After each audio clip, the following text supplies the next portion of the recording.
pedra pisada de preto, luz ubanto sudanesa, precipício de beleza, é convexa alegria, rima de toda utopia, rima de toda riqueza. E aqui já estamos para começar a conversa sobre agronegócio, tema quentíssimo, gente. Você que vai prestar o Enem para o que você quiser, e você também que vai fazer outros vestibulares, sem dúvida nenhuma.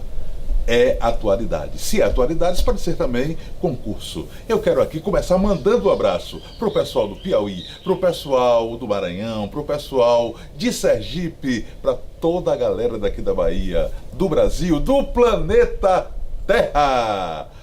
Eu tô sabendo com você e você sabe, querendo entrar em contato, mandar o seu recado, fazer a sua sugestão, é @JorgePortugal09. Terminou o programa? Você vai fazer logo a revisão. Onde? Tô sabendo mais com Jorge Portugal, o nosso canal no YouTube. E com isso, eu convido para a conversa o professor Apolinário, mestre Popó. Me diga, meu rei, tudo bem? Isso aí. Alegria, tudo ótimo. Muito feliz em estar com você, estar com a Bahia, com o Brasil e com o mundo. Começar pelo beabá. Como é que a gente define agronegócio? Complexo e interessante. Primeiro que, para o concurso do Enem, a temática é a que mais foi cobrada de todos os temas na área de ciências humanas. E agronegócio as pessoas confundem muito, porque agronegócio representa uma cadeia produtiva que envolverá diversos setores de atividades, como, por exemplo, a própria indústria que fabrica máquinas tem vinculação com o agronegócio, os laboratórios que elaboram e manipulam sementes e comercializam relação com o agronegócio, as empresas que fornecem carretas, as transportadoras, os contêineres relacionados ao agronegócio. Ele é tão amplo que ele envolve os setores primário, agricultura, pecuária ligada ao campo, secundário, a transformação industrial, e o setor terciário, que é o processo de comercialização, todo o contexto de interação. Então não é somente plantar soja e criar boi? Não, nunca. E aí é uma distorção. Por exemplo, nas atividades agropecuárias, por volta de em 2017, isso representou quase 5% do PIB do Brasil. Mas quando você fala no agronegócio, envolvendo toda essa cadeia produtiva, isso sobe para uma participação na ordem de 20%. Então o contexto é muito amplo. E o Brasil hoje é um dos marcos de referência mundial, já que nós estamos em segundo lugar em relação aos Estados Unidos, em termos de produção de grãos. Você está falando aí, eu estou me lembrando, inclusive, de uma lição do meu tempo de estudante do Central, lá do Teodoro Sampaio, em Santa Amaro. Aquela teoria de Malthus, se lembra? Então esse boom do agronegócio derrubou a teoria de Malthus. Perfeito. É isso? É arrepiante. Inclusive, se me dá licença, um nordestino chamado Josué de Castro. Médico, sociólogo. A geopolítica da fome. Perfeito. E uma frase dele que marcou meu tempo na universidade, inclusive compartilho com os meus alunos, quando Josué disse: metade da humanidade passa fome e a outra não dorme com medo da que não come. Isso.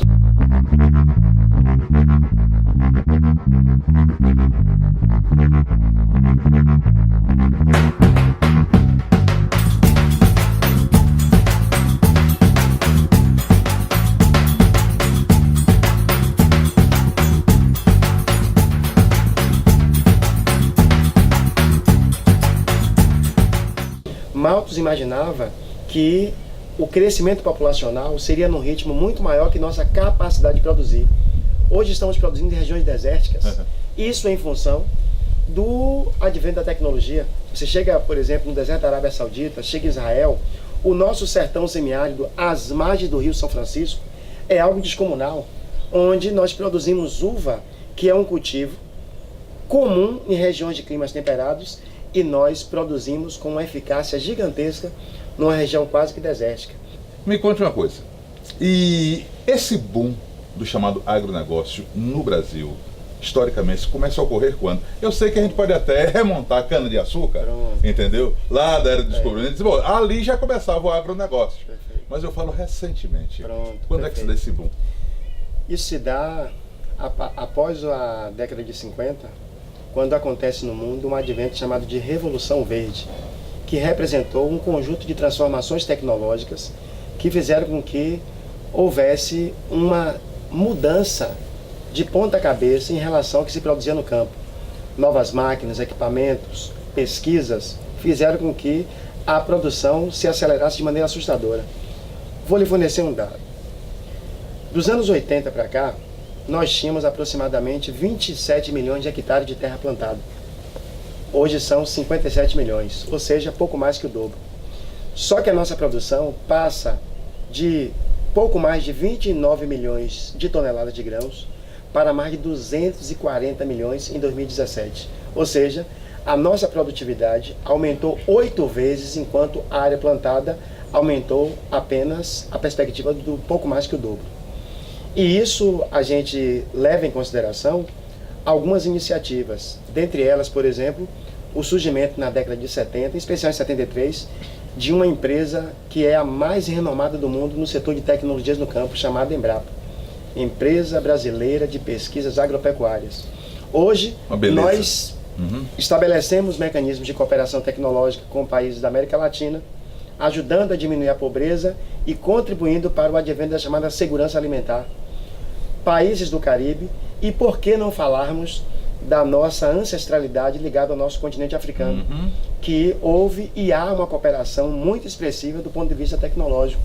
Então, a gente comunga que essas transformações, elas se dão da década após a Segunda Guerra Mundial, mas em especial o nosso grande impulso se dá com a Constituição de Brasília, aí pegamos os anos 60, 70 e aí disparamos. Eu queria que você fizesse um rápido contraponto entre o agronegócio e a agricultura familiar, que ela vive um tanto quanto escanteada e talvez até receba menos dinheiro de incentivo, né? Mas é quem segura o prato, né, do Brasil. Há uma relação muito antagônica entre o agronegócio e a agricultura familiar. Primeiro aspecto, a agricultura familiar é quem mais gera emprego no Brasil. Ao mesmo tempo, gera emprego no campo. No campo, sim. Por outro lado, é também quem mantém uma perspectiva de segurança alimentar para nós. Uma vez que em torno de 70%, 75% de todos os alimentos que chegam às nossas residências advêm dessa atividade econômica. Ao mesmo tempo, existe um outro trilhar. Por que isso? Porque a agricultura familiar, ela tem um papel fundamental no que se refere a conter o inchamento dos centros urbanos, as migrações forçadas. Ela tem um papel fundamental no que se refere a resgatar a autoestima dos indivíduos, exercendo uma atividade econômica e ao mesmo tempo refletindo, dizendo que eu sou útil para mim, para a minha família e para a sociedade brasileira.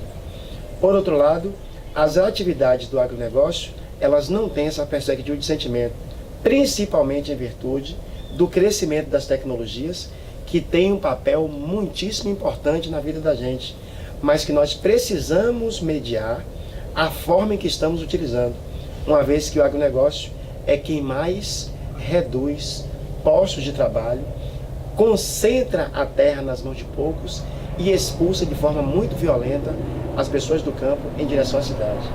As máquinas, elas têm um papel muito importante, mas nós precisamos também, ao mesmo tempo, não marginalizar as pessoas. Então, nem tanto, nem tão pouco. Gente, quando a conversa é boa, o que é que acontece? Diga aí. O tempo voa. Foi o primeiro bloco. Você não assistiu. Nem eu e nem ninguém. A gente vai se preparar para o segundo bloco, mas eu só saio daqui com música, inspirado pelo sopro de Luizinho do Saxi. Só vou ali, mas volto já.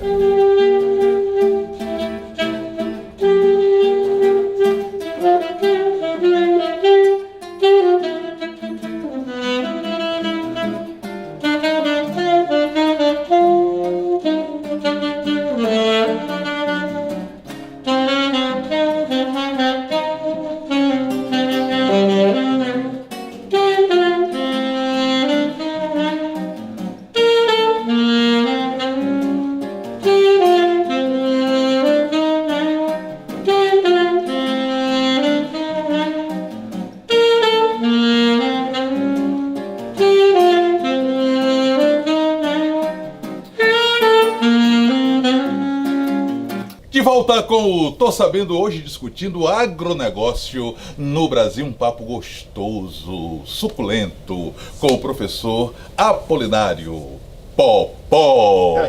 Neste programa teremos ainda o Profissa na Área, com serviço social, e português com Portugal.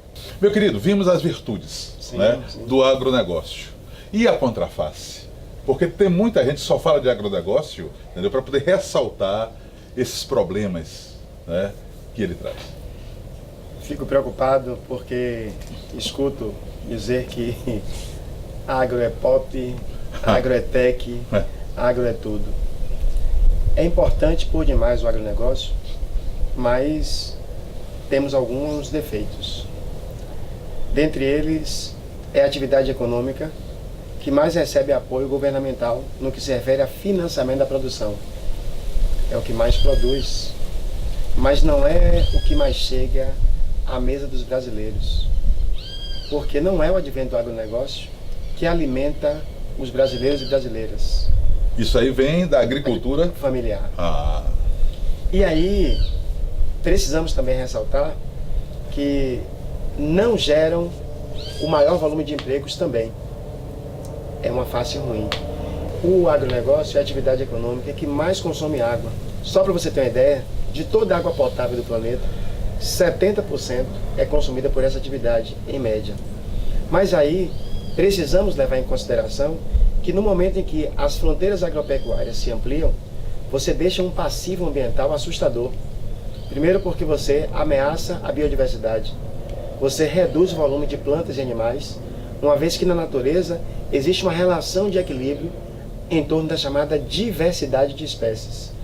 O agronegócio representa um convite à monocultura que tem por vínculo alicerçar a lucratividade.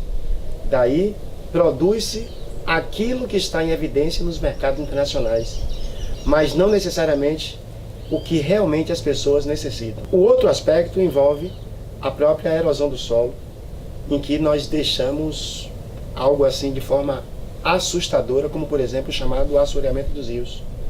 O Brasil perde bilhões de toneladas de solo por ano, que não tem retorno, porque essa regeneração pode levar 1000 anos, 10.000 anos, 100.000 anos, para que a normalidade volte a se restabelecer.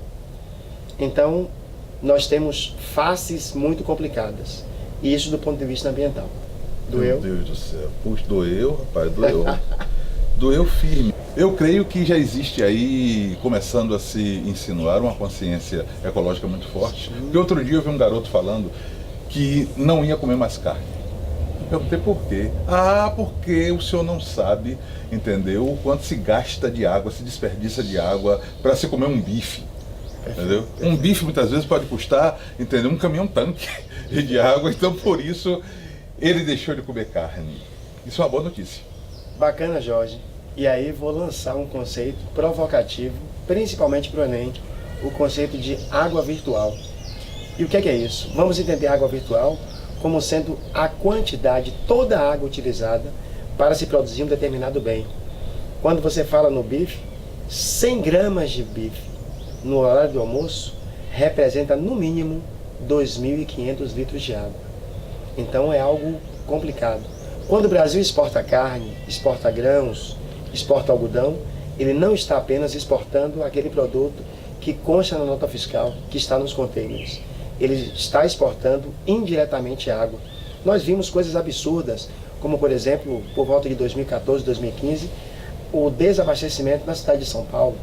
Ao mesmo tempo, a mídia deu uma atenção muito expressiva, mas sem levar em consideração que o sertão sofre muito com isso.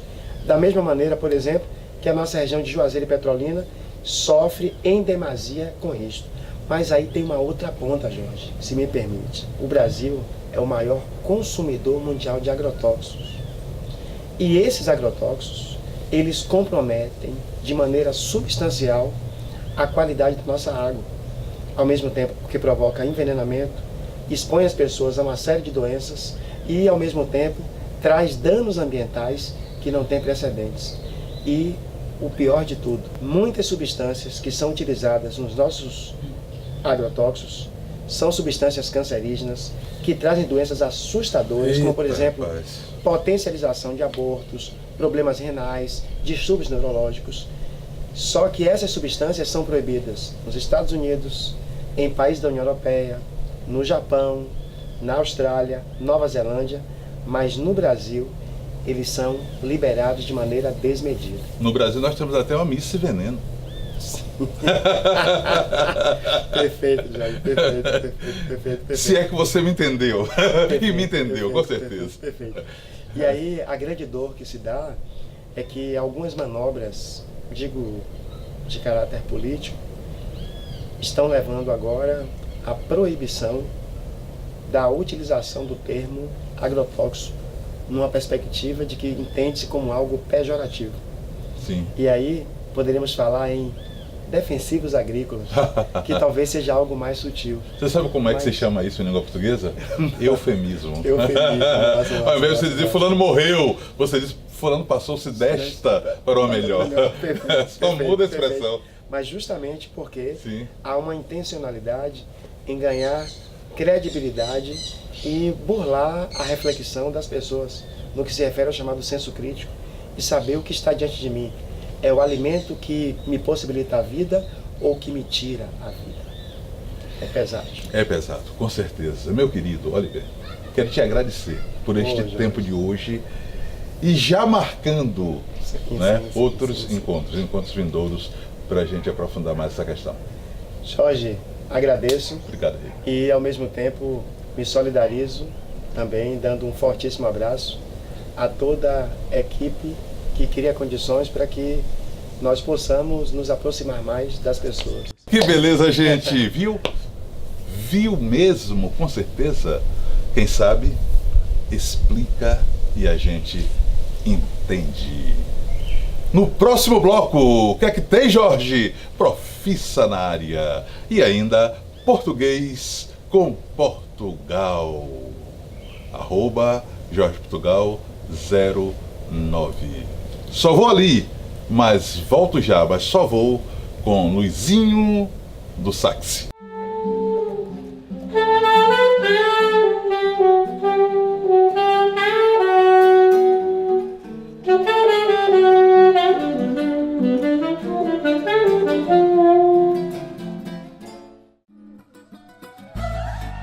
Quando você me acendeu, fiquei toda arrepiada. Vi claridade no breu, minha alma iluminada. Senti uma febre danada, perdi minha hora marcada. Abri minha porta fechada e o meu corpo tremeu. Estava apaixonada, meu Deus. Bom, a escolha da profissão de serviço social é, na verdade, uma escolha de vida. Estava apaixonada, meu Deus. Eu já tinha uma formação, mas senti um chamado muito grande e melhor estar qualificada para lidar com pessoas, principalmente em situações de vulnerabilidade. Então, na verdade, eu sinto que foi muito mais uma vocação do que um desejo de ter uma colocação no mercado. Como a minha escolha pela profissão de serviço social foi uma escolha de vida, por vocação, por gostar de lidar com pessoas, né? Já estou muito habituada a situações de conflito, é muito satisfatório para mim. Hoje, atuar, né, no ambiente do profissional do serviço social é muito gratificante, porque eu consigo, através de projetos de intervenção, interferir na realidade de comunidades, na realidade de vida de pessoas, minimizar a dor, que muitas vezes o que se precisa é apenas ter uma acolhida, um olhar, é lembrar que somos humanos. E isso nos traz muita satisfação. É muito gratificante poder estar aprendendo na relação com essas pessoas, nos espaços que temos de atuação profissional com o usuário da política pública, porque nós atuamos basicamente na política pública, né? Então, não tem como não se sentir motivado quando você está atuando com algo que você gosta. quando você vê que a relação humana está sendo realmente valorizada, respeitada.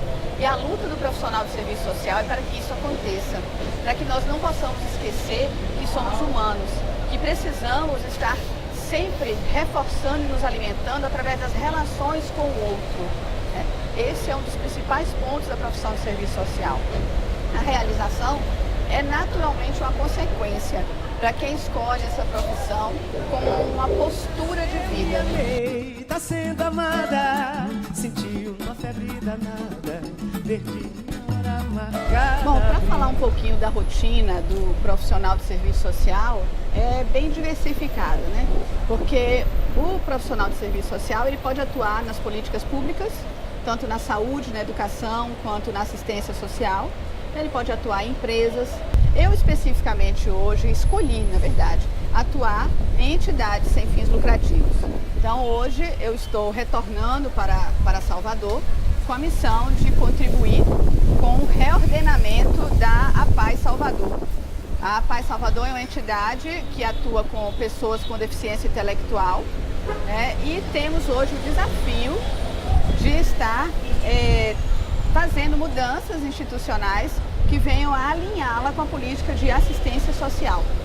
A entidade já desenvolve vários trabalhos nessa linha e hoje a gente vai poder falar um pouquinho das atividades que são desenvolvidas aqui, né? A pessoa com deficiência intelectual, ela tem várias vulnerabilidades. Então toda a rotina do meu dia é para estar pensando, levantando, diagnosticando necessidades para que a gente possa estar construindo serviços, projetos e programas dentro da política de assistência social que venham contribuir para que esse indivíduo tenha acesso aos seus direitos e que a gente possa contribuir para a inclusão da pessoa com deficiência intelectual no município de Salvador. No censo de 2010, foi levantado mais ou menos mais de 35 mil pessoas com deficiência intelectual e mental. E essas pessoas ainda precisam de muitos serviços, de muitas ações, para que possam se sentir realmente incluídas.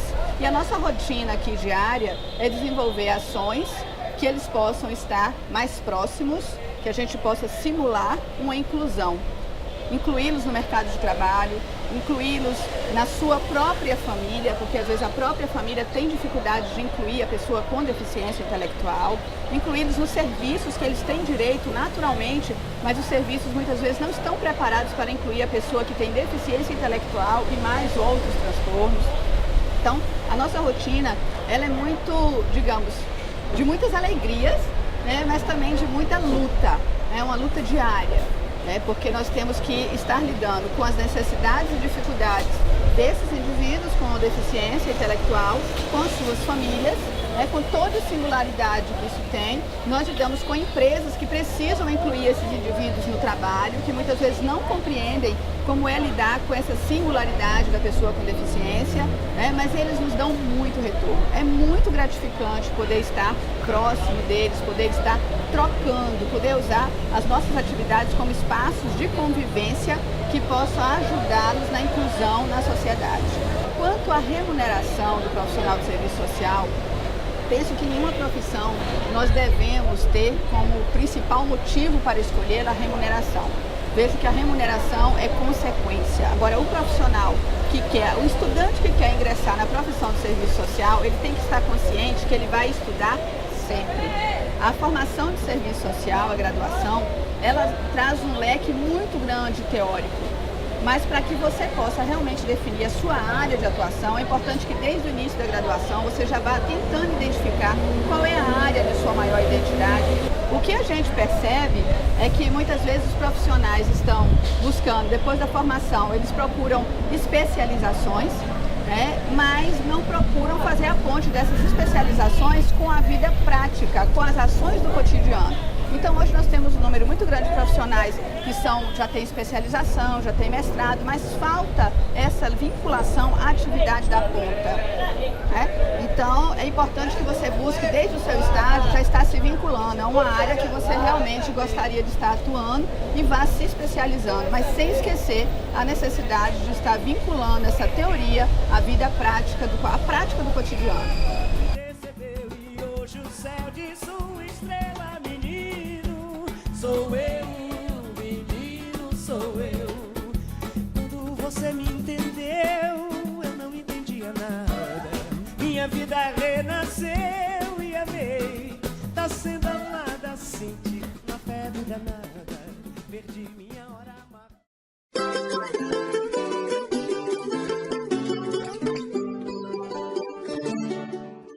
Boa tarde, professor. O meu nome é Anderson. Eu gostaria de saber se essa música que estão tocando aí, desça daí seu corno, desça daí, se o plural de cornos é cornos ou cornos. Boa tarde. Português com Portugal, meu querido Anderson. Olha bem, você tocou agora num assunto da língua portuguesa chamado metafonia. O que é metafonia? É um som, não é?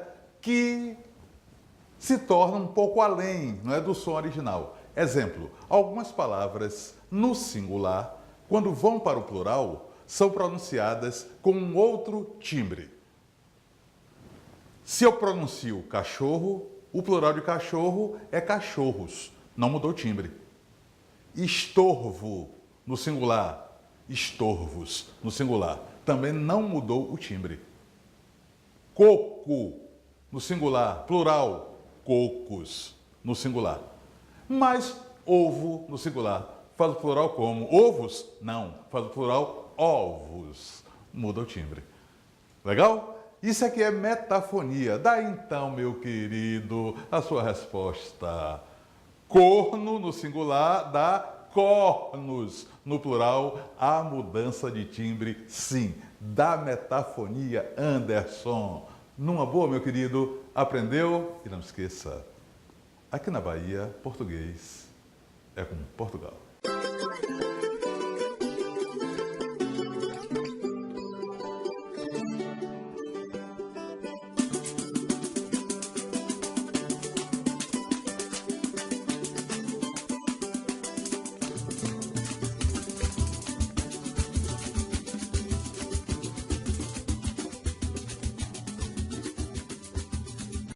Meu balai, meu balai, meu balai, meu balai, meu balai, meu balai, tira uma...